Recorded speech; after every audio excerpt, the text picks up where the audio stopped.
Hello, this is Leach83, how we doing? Welcome to this vlog all about Celtic, where we're going to be talking about the fixture list which was announced by the SPFL yesterday.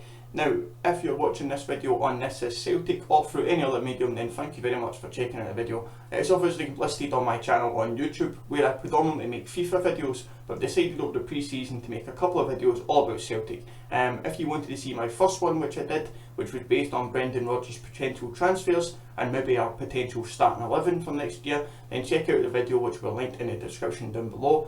Also, as I said, the link to This Is Celtic will be listed in the comments also. So, now that's out of the way, let's talk about the important news.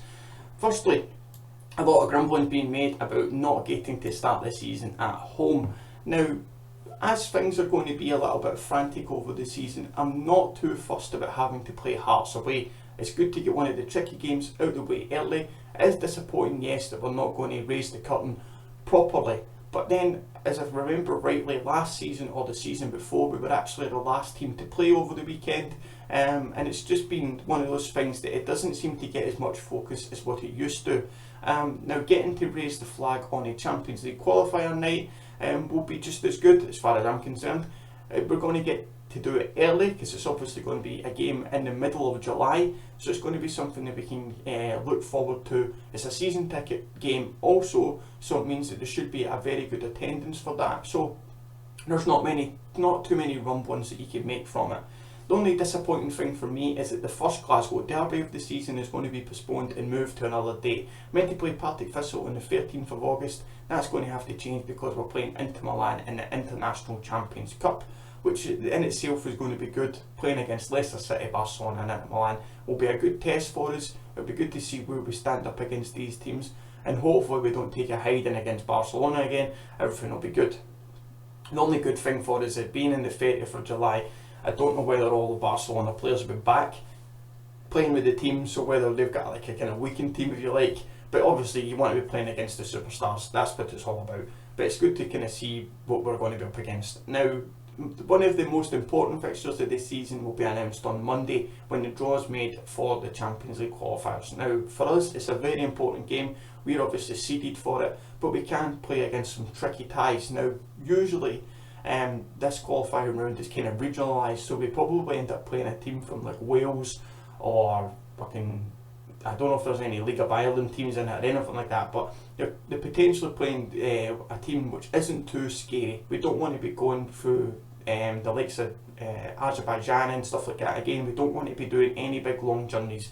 We want to do everything nice and close, so we're not going to be too kind of fucked for the start of the season. Obviously, as I say, a very important game against Hearts at the start of the season. You really want to put down a marker right away, so getting to play Hearts and Aberdeen in the first month is going to be pretty good for us, I reckon, and it gives us an early chance to try and obviously make some headway in the league. Now, as for the rest of the season, it's all kind of obviously all subject to change, and in between these games you're going to have other Champions League qualifiers and then eventually the Champions League proper, the League Cup and the Scottish Cup as well, all need to get put in between all of these games. So September should be pretty good with Inverness, Calais, Thistle and Kilmarnock.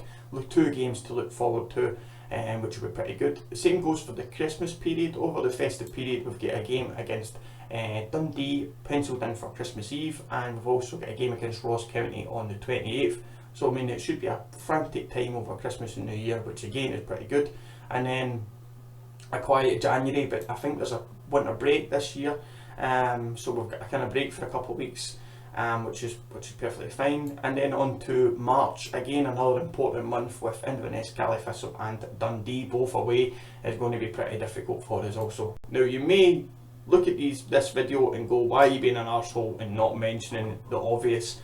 I'm not going to state the obvious, because first of all, I'm not going to call them what I want to call them on this video, and I ain't going to justify people's perceptions of how they should be labelled, and I'm not going to say they're back, and I'm not going to say any of that crap, because it's just a question mark. They are an unknown, and I'm not going to go through the hype that the game doesn't deserve.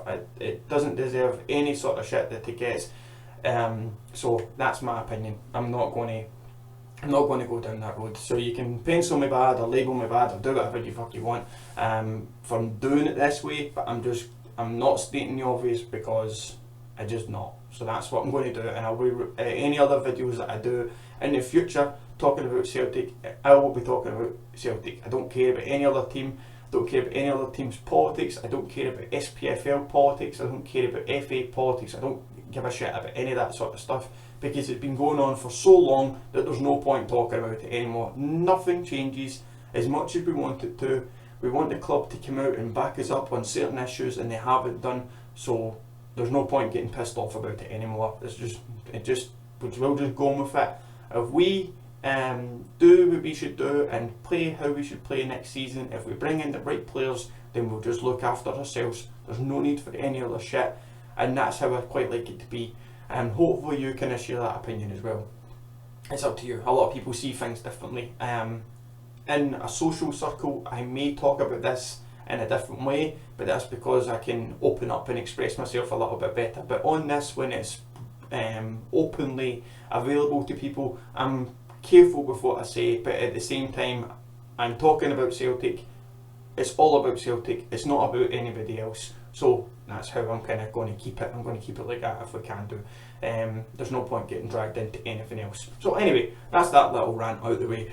I hope you've enjoyed this video. If you have done, then any support will be greatly appreciated, whether you leave a comment on This Is Celtic or whether you leave a comment on my YouTube channel.